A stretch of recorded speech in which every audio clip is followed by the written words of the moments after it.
Hi, everyone. I'm Elaine Quijano. It is good to be with you. Thanks for joining us. Congress has approved the final version of President Biden's $1.9 trillion coronavirus relief package. The bill passed the House this afternoon without the support of a single Republican lawmaker in either chamber, after the first two rounds of aid under the Trump administration passed with significant bipartisan support. President Biden is set to sign the package into law Friday. On Thursday, he'll give his first primetime address to commemorate 1 year of the COVID shutdown in the U.S., as well as the 50th day of his presidency. Here's how he described the passage of the relief bill earlier.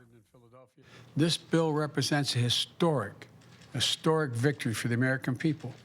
I look forward to signing it later this week. Everything in the American Rescue Plan addresses a real need, including investments to fund our entire vaccination effort, more vaccines, more vaccinators, and more vaccination sites.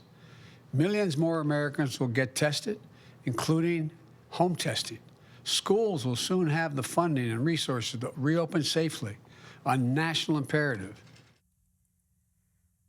That clip came from the president's meeting with the CEOs of pharmaceutical companies Merck and Johnson & Johnson. The White House previously brokered a deal between the two rivals to have Merck help manufacture the Johnson & Johnson vaccine. Mr. Biden is now directing the government to buy another 100 million doses of their shot. That's where I bring in Weijia Jiang, Zeke Miller, and Olivia Beavers. Weijia is a CBS News senior White House correspondent. Zeke is a CBSN political contributor and White House reporter for the Associated Press.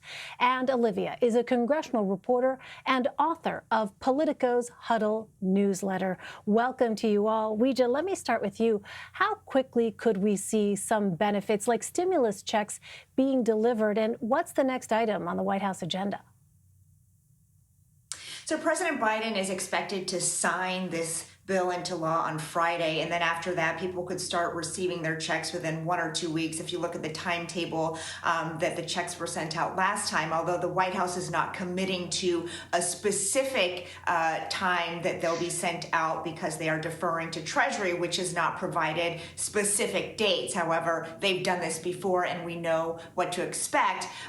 But there is assurance from both Democrats and the White House that people will start getting their money and should have it by the end of the month, which is so important to President Biden, as he has stressed many times that he wants to get this direct money into people's hands. It's also notable that the White House press secretary said that he did not want any time to be wasted to brand the checks, to put his signature on them, unlike his predecessor. As for what's next, that is the question that we continue to press the White House about, and it's unclear because he has so many goals, and he is working on many things, including infrastructure, immigration, a climate change bill. And so all of these things are obviously being worked on by his legislative affairs team at the White House. But I don't think the White House wants to put themselves in a box quite yet or get in front of the president by saying what's next, because they just got this massive hurdle passed now, and he will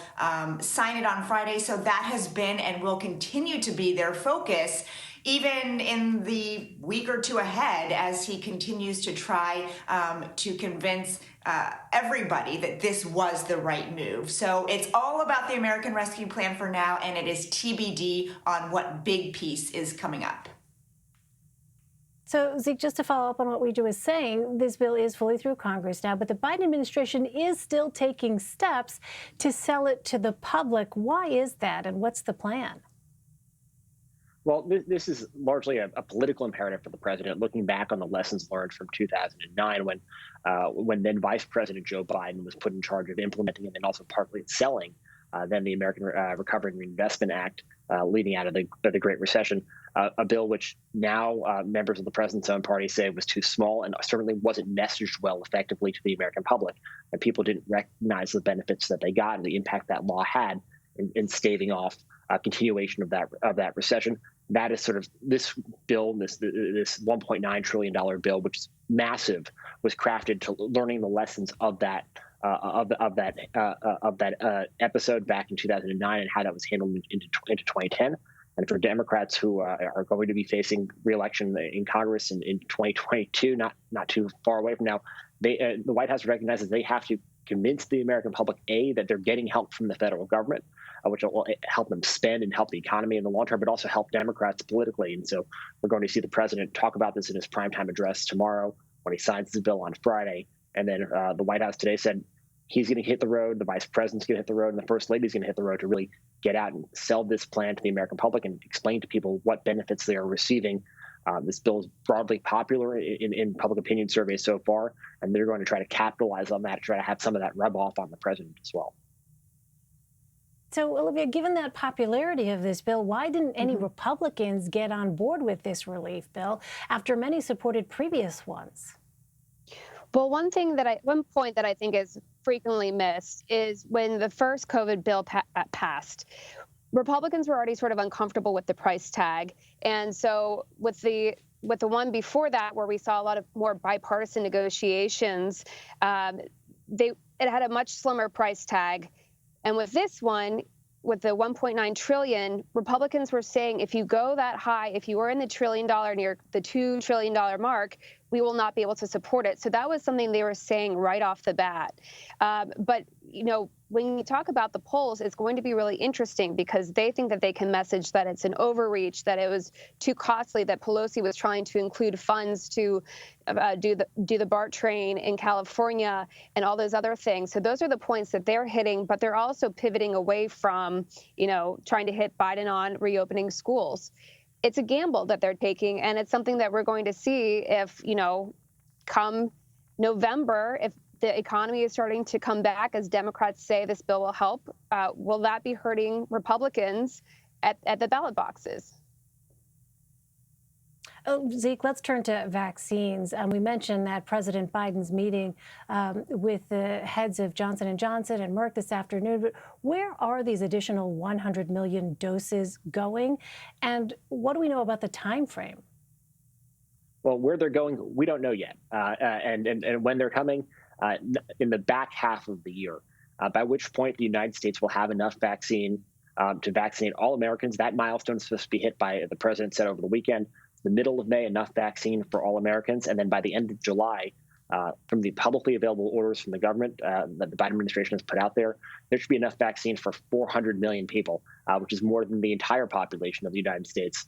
And then that is separate also on top of that from the existing U.S. orders of vaccine from Novavax and AstraZeneca, both of which are sort of winding their way through the approvals process. And those would bring on an additional 100+ million doses. Actually about 200 more million, enough doses for 200 million more people. So there's a massive surplus of vaccine on the horizon in the United States. Which likely won't be needed here. It's possible that that there will be some differentiation in terms of once they start doing these studies on kids, on teenagers, which vaccine to give them, and they want to have maximum flexibility on that regard. The potential for booster shots, but even beyond that, there's likely enough vaccine here that the rest of the world is going to be very quickly knocking on the president's door and calling the White House and saying, when can we get some of these? Because this is a massive stockpile the United States is now going to be building up by the end of the year. And the rest of the world is not able to keep pace. And so this is going to be a really interesting time period, sort of how long the White House can sustain this period where the United States is building its own domestic supply and not sharing with the rest of the world. Yeah, it's something that we're going to continue to watch. Meantime, Weijia, we had confirmation votes for 2 more Biden nominees throughout the day. How close is the president to a full cabinet?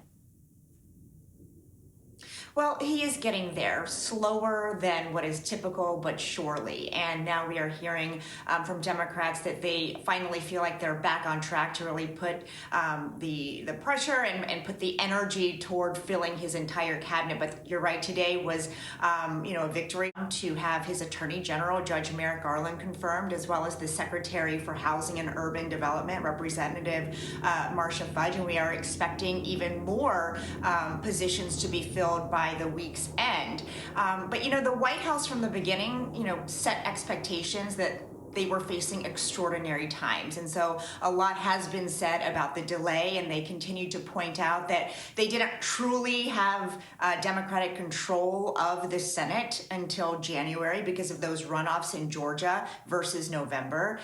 They point out that Senator Schumer and McConnell had to sort of work out the governing rules of the Senate because of that 50-50 split, which took some time. And then they had to deal with the former president's impeachment trial. And so that's why there have been delays. And certainly President Biden has been eager to have those positions filled and patient at the same time because of these extraordinary circumstances. But again, now I think they are seeing confidence and they are feeling like they are right on track, because after this week, we expect that the numbers will be around 16 to 18 filled, and that is right in line with what we saw from the previous administration and former President Obama as well. And so even though it has taken longer than usual, it looks like this is happening faster now that those other obstacles have been cleared. Well, Olivia, the House this afternoon also passed an overhaul of the country's labor and union laws. What's in this bill, and what would it take to pass the Senate? There's a lot in this bill. Basically, it creates a lot more flexibility for workers to join unions, for unions to form.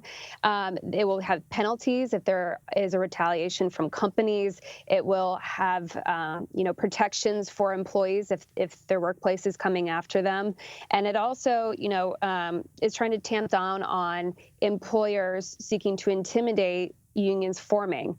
Probably the biggest change is the override and the right to work, which is in a law within 27 states. So that is a huge sweeping bill, but a lot of Republicans, only about 5 in the House, joined in support of this bill.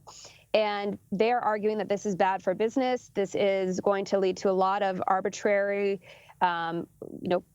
problems in court. And it's going to be very difficult to get the 60 needed votes in the Senate with the 50-50 split. So that's just seemed like it seems at the moment like they do not have that support, and that it will, reach the upper chamber and not be able to make it further than that. All right. Well, Weijia Jiang, Zeke Miller, and Olivia Beavers, great to see you all. Thank you very much. Thank you.